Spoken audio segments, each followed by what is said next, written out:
अब आप पूछिएगा कि ऐसे तो बहुत वादे करते हैं लोग, लेकिन हमारे वादों में, हमारी गारंटी में और दूसरों के खोखले दावों में अंतर है।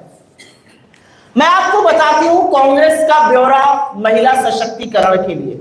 दिल्ली में हमारी सरकार थी, हमारी बेहद लोकप्रिय मुख्यमंत्री स्वर्गीय शीला दीक्षित जी।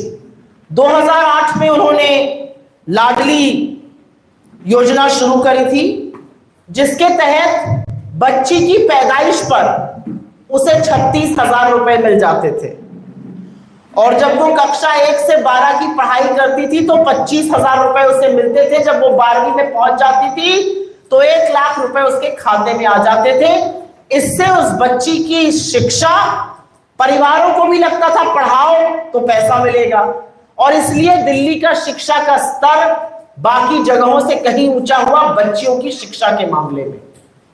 हमारी कर्नाटका की सरकार बनी, हमने वादा किया था कि हम गृह लक्ष्मी योजना लाएंगे और गृह ज्योति योजना लाएंगे।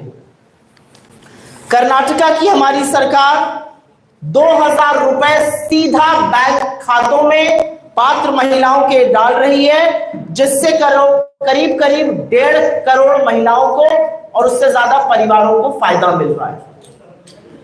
हमने शक्ति योजना वहां लॉन्च करी, जिससे बस सेवा फ्री है। हमारी जो फ्री बिजली योजना है उससे भी महिलाओं को फायदा होता है, क्योंकि जितना महिलाएं बचा पाती हैं पैसा, उतना परिवार के समृद्धि में लगाती हैं। हमारी हिमाचल की सरकार 1,500 रुपए की प्यारी बहना सुख सम्मान योजना के तहत पात्र महिलाओं को देती है।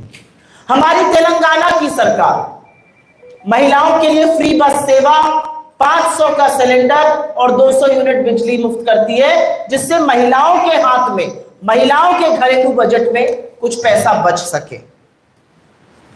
झारखंड की हमारी सरकार, हमारे घटक दल की सरकार 2500 की आर्थिक सहायता हमने सरकार बनते ही देना शुरू किया। पहले मात्र 1,000 रुपए दिया जाता था।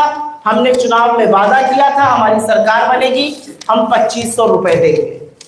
और ये कोई महिलाओं को देकर हम बहुत बड़के मनैया, बहुत बड़े आदमी नहीं बन रहे। ये उनका हक है, ये उन तक पहुंचना चाहिए। ये पात्र महिलाएं जीतों मेहनत करती हैं, घरों को चलाती हैं, समाज में एक बड़ी महत्वपूर्ण भूमिका निभाती हैं। हो सकता है वो रोज सवेरे 9 से 5 दफ्तर ना जाती हो, लेकिन वो जितनी मेहनत खेत खलिहानों, मजदूरी में, परिवार को पालने में, नागरिक बनाने में जुटी रहती है, उसके लिए बहुत छोटी सी चीज है, लेकिन ये करनी जरूरी है, क्योंकि महिला को सशक्त करने का डायरेक्ट सबसे अच्छा तरीका आर्थिक सशक्तिकरण है। बिहार में ये क्यों जरूरी है? अब सवाल होगा कि ठीक है, आपने कर्नाटका में किया, आपने झारखंड में किया, आपने दिल्ली में किया था, आप तेलंगाना में कुछ कर रहे हैं, आप हिमाचल में कुछ कर रहे हैं, बिहार में क्यों जरूरत है? बिहार में इसलिए जरूरत है क्योंकि जो जातीय सर्वेक्षण यहां पे छपा था, उसमें कुछ बहुत जरूरी तथ्य सामने आए, और वो बिहार की आर्थिक बदहाली दिखाते हैं। वो दिखाते हैं कि महिलाएं उस आर्थिक तंगी से किस कदर जूझ रही है। असलियत यह है कि करीब करीब 94.5 लाख परिवार 6,000 रुपए से कम पर मासिक गुजर बसर करने को मजबूर है। 94.5 लाख परिवार मतलब 5 करोड़ से ज्यादा लोग महीने के 6,000 रुपए से कम कमा रहे हैं, और उसी में किसी तरह से अपनी गुजर बसर कर पा रहे हैं। इसी आंकड़े में आगे एक और चौंकाने वाला तथ्य आया।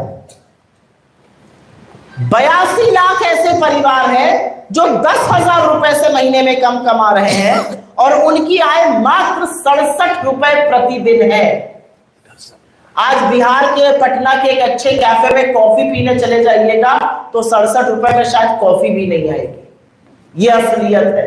और परिवार भरण पोषण, खाना पीना, कपड़ा लत्ता, सब कुछ 67 रुपए रोज पे करने को मजबूर हैं। ये वो लोग हैं जो दो महीने के 10,000 कमाते हैं। जो महीने के 6,000 कमाते हैं वो 40 रुपए पर अपने परिवार की गुजर बसर करने को मजबूर है। और इसीलिए हमें लगा कि महिलाओं की थोड़ी सहायता जरूरी है। इसलिए जरूरी है क्योंकि महिलाओं पर दोहरा मार पड़ रही है। महिलाओं पर दोहरी मार यह है कि घर के पुरुषों के पास, घर के बेटों के पास, जिनको एक वक्त की रोटी कम काट के पाला कि नौकरी लग जाएगी बाबू की, उनकी नौकरी नहीं लगी, वो बेरोजगार है। और महिलाओं पर दोहरी मार इस बात की है कि महंगाई कमर तोड़ रही है और सबसे ज्यादा महंगाई का प्रभाव जो है वो महिलाओं पर होता है।